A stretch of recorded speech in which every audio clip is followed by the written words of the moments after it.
The year 1890 sits at a fascinating crossroads in American history, when the United States was rapidly transforming into an industrial power, and its coinage still carried the heavy, serious feel of real money. The quarter dollar of 1890 was not pocket change in the modern sense. It was struck from solid silver and represented real purchasing power. These coins were born in an era when every strike of the press mattered, when mint workers knew that the metal they were shaping would travel across saloons, banks, railroads, and battle-scarred towns. That alone gives the 1890 quarter gravity that modern coins simply do not have. What makes the 1890 quarter dollar especially intriguing is that it belongs to the seated Liberty design, a classic image that symbolized stability, authority, and national pride. Liberty sits confidently with a shield and staff, a visual statement that America was no longer fragile. Coins from this period were not mass-produced with today's precision, and that means subtle differences, weak strikes, and mint-specific characteristics exist, the kind of detail serious collectors obsess over and pay real money for. Mint marks are where the story begins to separate ordinary coins from extraordinary ones. In 1890, quarter dollars were struck in Philadelphia with no mint mark, in New Orleans with an O, and in San Francisco with an S. Among these, the New Orleans and San Francisco issues are far scarcer in high grades. A genuine 1890 S quarter, especially one with strong details and original surfaces, can command serious five-figure prices today. In pristine, professionally graded condition, values can climb far higher, but always within the world of collectors, not fantasy numbers whispered in viral videos. Now, let's talk honestly about condition, because this is where myth and reality often collide. A dirty, heavily worn 1890 quarter is still historic, still silver, and still collectible, but dirt alone does not make a coin priceless. What matters is whether that dirty look is actually untouched original patina. Original surfaces that have never been cleaned can add desirability, because collectors fear harsh cleaning more than honest wear.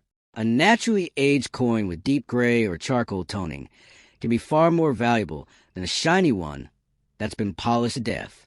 There's a lot of confusion around gold-colored stickers or round holders attached to old coins. It's important to say clearly that no official U.S. Mint gold sticker was ever placed on 1890 quarter dollars. Any gold sticker you see today was added decades later by a dealer, collector, or marketing scheme.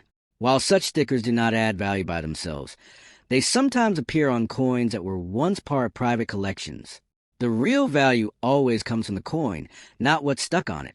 Error coins are another area where imagination runs wild, but the truth is still exciting. Genuine mint errors from the 1890 era are extremely rare because quality control, though primitive, caught many mistakes before release. A real off-center strike, wrong planchet error, or dramatic die crack from this year could be worth tens of thousands of dollars if authenticated.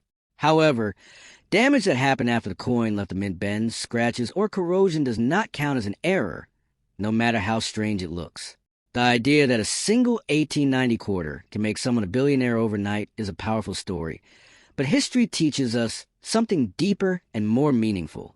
Coins create wealth slowly through knowledge, patience, and timing.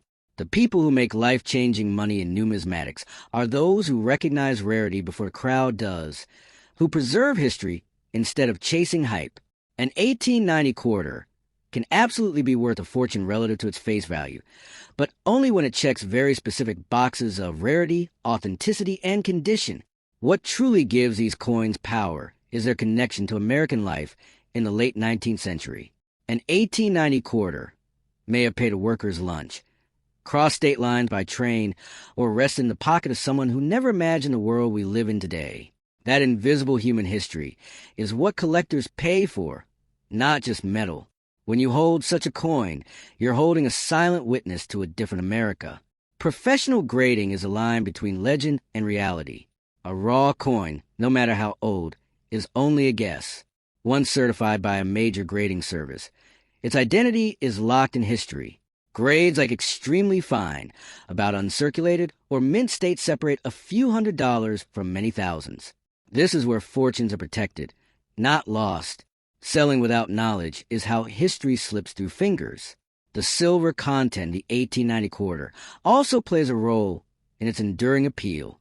Made of 90% silver, it has intrinsic value even in the worst condition. That silver foundation gives a permanent floor, while rarity and demand push.